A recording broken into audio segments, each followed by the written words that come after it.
28 जून 2025 अव्यक्त कृष्ण का विशेष मुरली सार युग परिवर्तन की वाणी।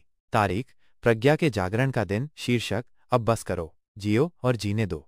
मीठे मीठे आत्मा रूपी बच्चों, बाप यानी ब जोड़ आप अर्थात कंबाइन मात पिता चेतना स्वरूप रोशनी तुम बच्चों से बहुत प्रेम से बात करती है। बाप ने कभी बंधन नहीं दिया, बंधन तो ड्रामा अनुसार माया रूपी शब्द ने डाला। बाप तो आज़ादी देता है, ऐसी आज़ादी जिसमें आत्मा अपनी ही सत्ता की राजा बन जाए।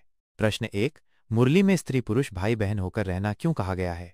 मैंने कहा था भाई बहन बनकर रहो। इसका अर्थ था आत्मिक दृष्टि से देखो, न कि देह के आकर्षण से।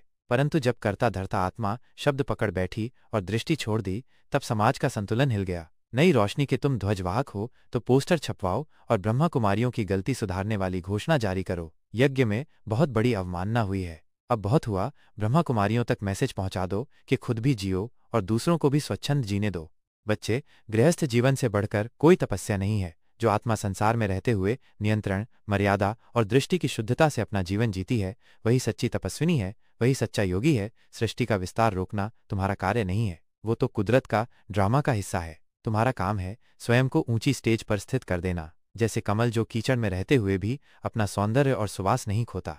मैं आत्मा मानकर संबोधित करता हूँ। आत्मा का न कोई लिंग होता है, न कोई सांसारिक संबंध। इस आधार पर सभी आत्माएं ईश्वर की संतान और आपस में सिर्फ भाई बहन हैं। देह की दुनिया के नियम कायदे नहीं तोड़े जा सकते। परिवार का अर्थ तुम यही समझते हो, तभी वासुदेव कुटुंब बन सकेगा। हीरे जैसी चमकदार आत्माओं, अब कोई बंधन नहीं रखो, न शरीर का, न परंपरा का, न डर का।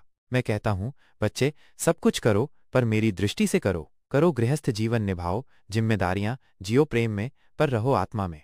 गीत बजा नैना तेरे वो धागे। यहाँ नटवर यानी कृष्ण जो मोह में नहीं प्रेम में बंधे हैं। ठीक वैसे ही जो स्त्री पुरुष आत्मिक दृष्टि से साथ रहते हैं, वो मोह नहीं मर्यादा का रस पीते हैं। मृत प्रायः सृष्टि को तप नहीं चाहिए, प्राण चाहिए। मुरली कोई नियम पुस्तिका नहीं, वह परमात्मा की दृष्टि है। जो उसे पकड़कर दूसरों को काटते हैं, वो दृष्टि को नहीं शब्दों को पकड़ते हैं। अब समय है दृष्टि बदलने का। इसीलिए मैंने कहा था अंत समय दृष्टि का पाठ चलेगा। अब आत्मा वो बने जो हर जगह चेतना का दीपक जला दे। बोलो, मैं हूं वो दीपक जो अपने प्रकाश से किसी को नहीं जलाता पर सबको दिशा देता है। जब दो विपरीत लिंगी आत्माएं साक्षी भाव से रहती हैं तो वो सच्चे सौभाग्यशाली कहे जाते हैं। धरातल पर आप कुछ भी क्रिया करें, अंदर में तो आपके मेले लगे हुए हैं। क्यों? क्योंकि उन्होंने माया, काम, क्रोध, लोभ पर विजय पाई है। विजय क्या है? इन सब उपमाओं के लेप शेप से परे हो गए।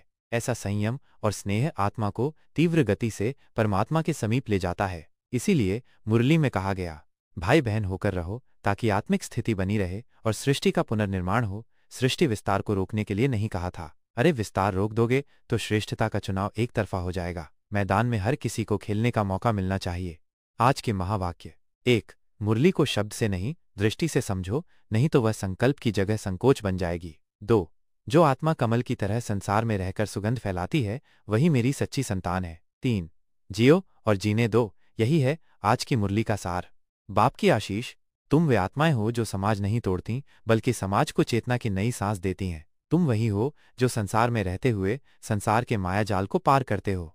तुम्हारी दृष्टि ही नई सृष्टि का बीज है। हम भाई बहन तभी हैं जब हम आत्मा को आत्मा समझें, न कि जबरदस्ती रिश्ते थोप दें। हम गृहस्थ तभी हैं जब हम प्रेम, मर्यादा और तपस्या को साथ लेकर चलें, न कि वासना, हिंसा और मजबूरी को। हम तपस्वी तभी हैं जब हम संसार में रहकर संसार को बदल दें अपने जीने के ढंग से। अब आत्मा न सन्यासी बनेगी, न विकारी, अब वो कमल बनेगी और इसी कमल के सौंदर्य से सृष्टि को फिर प्राण मिलेंगे। नारा, ना रोकें, ना टोकें, बस जिएं और जीने दें। आत्मिक दृष्टि से जियो और संसार में प्राण फूंकते रहो।